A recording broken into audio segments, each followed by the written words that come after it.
ilmu itu penting. Amal pun juga demikian pentingnya. Bagaimana kalau kita beramal tanpa ilmu? Apakah bahaya? Monggo kita lanjut ngajinya.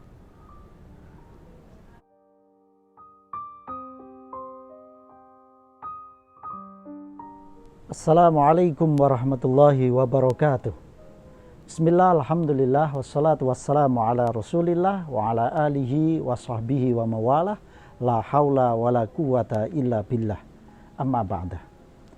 Sedulur sedaya rahimakumullah, semoga Allah subhanahu wa ta'ala selalu memberikan kita semuanya, sedulur sedaya, kesehatan zahiran babatinan, selalu dimudahkan rizkinya, rizki halal, barokah, manfaat dunia akhirat. Allahumma amin.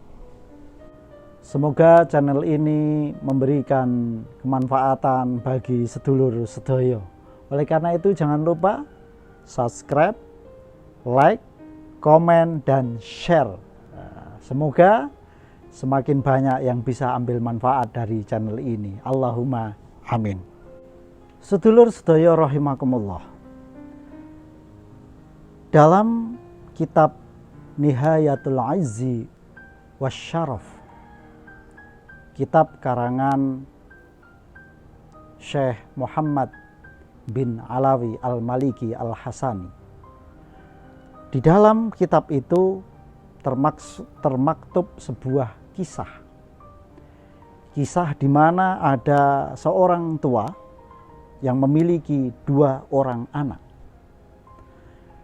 yang mulai sejak kecil kedua anaknya ini dia didik pelajaran agama secara dasar oleh dirinya sendiri.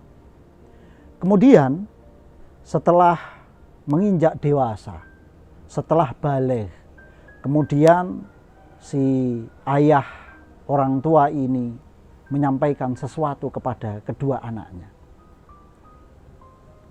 Mastul, Dektul, itulah panggilan mesra keakraban seorang ayah kepada kedua anaknya. Ya, saya kurang tahu sedulur sedaya kalau manggil adiknya atau kakaknya sama enggak? Mastul sama Dektul. Karena tole jadi mastul sama Dektul gitu. Nah, kemudian sang ayah memanggil kedua putranya. Tole, ini kamu sudah mulai menginjak dewasa. Sudah saatnya kamu mengambil ilmu di luar sana, mengambil pengalaman hidup di luar sana. Oleh karena itu, sudah saatnya kalian berdua harus meninggalkan rumah ini untuk mencari pengalaman hidup yang lebih luas lagi demi kehidupanmu yang akan datang. Kemudian si 2 anak ini ngestokke. Ya, ngestokke itu mengiyakan dawuh dari sang ayah. Kemudian keduanya berkemas. Setelah berkemas kemudian berpamit, keduanya kemudian keluar dari rumah berjalan bersama hingga di ujung desa tempat kampungnya berada. Kedua anak ini menentukan keputusan yang berbeda. Mastul sebagai kakaknya dia berbelok ke arah kanan, dan Dektul sebagai adiknya dia berbelok kiri. Sebagai seorang ayah, orang tua, dia juga merasakan hal yang menyedihkan. Dia merasa sedih karena ditinggalkan oleh kedua anaknya. Tetapi di satu sisi dia merasakan kelegaan, rasa senang yang sangat luar biasa. Karena apa? Karena kedua anaknya akan menimba ilmu dan pengalaman yang jauh lebih luas lagi dibanding ketika masih di rumah saja. Singkat cerita, setelah 10 tahun waktu berjalan, kemudian kedua anak ini kembali pulang kepada ayahnya. Sesuai dengan kesepakatan, setelah 10 tahun lamanya mereka akan pulang sowan kepada orang tuanya. Ketika mereka berdua pulang, kemudian berjumpa dengan ayahnya setelah temu kangen, sedikit bercanda gurau karena rasa kangen yang luar biasa. Setelah 10 tahun lamanya, mereka bertiga tidak saling bersua. Kemudian sang ayah kemudian mulai menatap dalam-dalam kedua putranya, si Mastul dan Dektul. Kemudian sang ayah mulai bertanya kepada sang kakak, Mastul, apa yang kau dapatkan setelah kamu pergi keluar dari rumah ini selama 10 tahun? Kemudian Mastul menjawab, ayah, saat saya keluar dari rumah ini, saya memutuskan untuk ke pesantren. Di pesantren saya mengaji kepada seorang kiai, dan saya selalu belajar dengan giat. Setiap apa yang didawuhkan oleh kiai saya selalu catat. Dan ini adalah hasil catatan saya setelah 10 tahun lamanya keluar dari rumah ini. Si Mastul memberikan tumpuan kitab yang sangat banyak kepada orang tuanya. Sang ayah menjawab, Subhanallah, Maha Suci Allah yang sudah menggerakkan anakku Mastul ini menuju ke pesantren untuk belajar agama. Semoga hidupmu mulia anakku, ilmumu bermanfaat untuk dirimu, untuk keluargamu, dan untuk masyarakat sekitarmu. Sedulur sedoyo rahimakumullah. Kemudian sang ayah memalingkan wajahnya menuju kepada si kecil, Dektul. Sama pertanyaan yang diutarakan oleh sang ayah. Kemudian Dektul menjawab, ayah, dengan wajah yang sumringah dan semangat. Dia bercerita kepada ayahnya, ayah, saat aku keluar dari rumah ini, aku memutuskan diri untuk beruzlah, menyepi di dalam gua, dan aku beribadah yang sangat banyak dan khusyuk di dalam gua. Aku ingin mendekatkan diri kepada Allah. Aku ingin Allah mencintaiku, dan aku ingin Allah mengangkatku menjadi walinya. Dan itu benar-benar menjadi kenyataan ayahku. Karena apa? Karena setelah 3 hari aku beruzlah di dalam gua itu, Allah Subhanahu wa Ta'ala memberikan anugerah yang sangat luar biasa kepadaku. Allah memberikan isyarah dan bukti isyarah yang luar biasa kalau aku benar-benar kekasihnya. Apa itu? Saat aku bersujud kepada Allah, saat itu Allah mengirimkan anugerah berupa kadal emas kepadaku. Aku begitu yakin bahwa itu adalah isyarah dari Allah. Sehingga apa? Kadal itu aku ambil. Karena itu adalah bukti dari Allah. Kemudian, karena aku ingin selalu takarrub kepada Allah, mendekatkan diri kepada Allah, maka aku putuskan aku bunuh kadal emas ini. Kemudian aku PP itu apa? Jemur. Setelah kering dan baunya hilang, ini aku pakai menjadi kalung yang saat ini saya pakai ayahku. Sang ayah kaget dan astagfirullahaladzim, anakku, Dektul. Sang anak bingung. Kenapa ekspresi wajah ayahku seperti ini? Kemudian dia tanya, wahai ayahku, apa yang terjadi?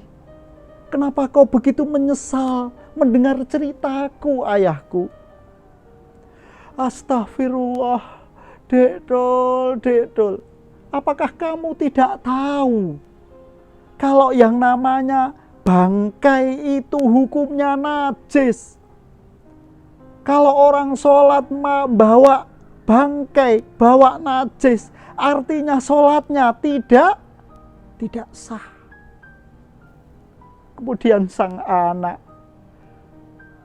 mulai sedih. Wahai ayahku, aku harus berbuat apa sekarang kalau sholatku tidak sah, wahai ayahku. Kemudian sang ayah,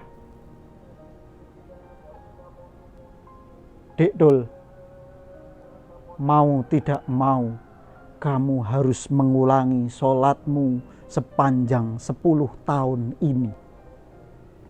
Karena apa? Karena sholatmu tidak sah membawa bangkai kadal emas. Dan aku minta padamu, segeralah kembali menuju jalan ilmunya Allah. Pergilah ke pesantren, pergilah cari guru ngaji yang betul dan benar. Tidak ada waktu yang terlambat bagimu, anakku. Sedulur sedaya rahimakumullah. Cerita singkat tentang dua pasang kakak beradik, Mas Tul dan Dek Tul. Pelajaran yang bisa kita ambil dari kisah ini adalah: 1. Ilmu itu penting. 2. Amal juga penting. Karena apa? Karena bukti iman kita kepada Allah Subhanahu wa Ta'ala, pembuktiannya kepada apa? Pada amal kita semuanya. Namun demikian, yang ketiga, amal kita harus disertai dengan ilmu. Karena apa? Begitu mulianya ilmu. Fa inna faqihan alimanmu tawaringan asyaddu ala syaitani min alfi abidin. Seorang alim fikih satu yang berhati-hati dengan ilmunya itu jauh lebih ditakuti oleh setan daripada 1000 abid yang bodoh, daripada 1000 orang yang ibadah tapi tidak ada ilmunya. Bahkan Umar bin Abdul Aziz menyampaikan, man abadallahu bi ghairi ilmin kana ma yufsidu aktsaru mimma yuslih. Ketika amal dilakukan tanpa ilmu, maka mufsidatnya atau keburukannya atau kejelekannya akan lebih mendominasi daripada kebaikan yang muncul dari amal tersebut. Oleh karena itu, sedulur sedaya rahimakumullah, mari kita bersama selalu tingkatkan ilmu kita. Saya tahu dan kita sadar, kita semua memiliki aktivitas keseharian yang mungkin sangat sibuk sekali. Tetapi mari kita luangkan waktu kita untuk selalu bisa menambah ilmu. Karena apa? Karena hanya dengan ilmulah kita bisa menyelamatkan diri kita dan menyelamatkan amal kebaikan yang kita lakukan. Pertanyaannya, bagaimana kalau amal kita mungkin masih salah, tetapi kita posisinya masih mencari ilmu? Mafi muskilah, tidak masalah. Dengan seperti itu, kita semuanya sedang berikhtiar meningkatkan keilmuan kita. Amal tetap dilakukan, amal tetap dijalankan. Bila ada salahnya, insya Allah, Allah Subhanahu wa Ta'ala akan mengampuninya. Sedulur sedaya rahimakumullah. Oleh karena itulah, kenapa Gusefat channel ini hadir di hadapan panjenengan sedaya. Dalam rangka apa? Memberikan pilihan-pilihan cara ngaji bagi kita di era milenial seperti ini. Oleh karena itu, monggo biar kemanfaatan dari channel ini semakin berkah, semakin meluas, maka jangan lupa share. Semoga bermanfaat bagi kita semuanya. Walafu minkum. Wassalamualaikum warahmatullahi wabarakatuh. Bagaimana kalau kita beramal tanpa ilmu? Apakah itu bahagia? Bahaya.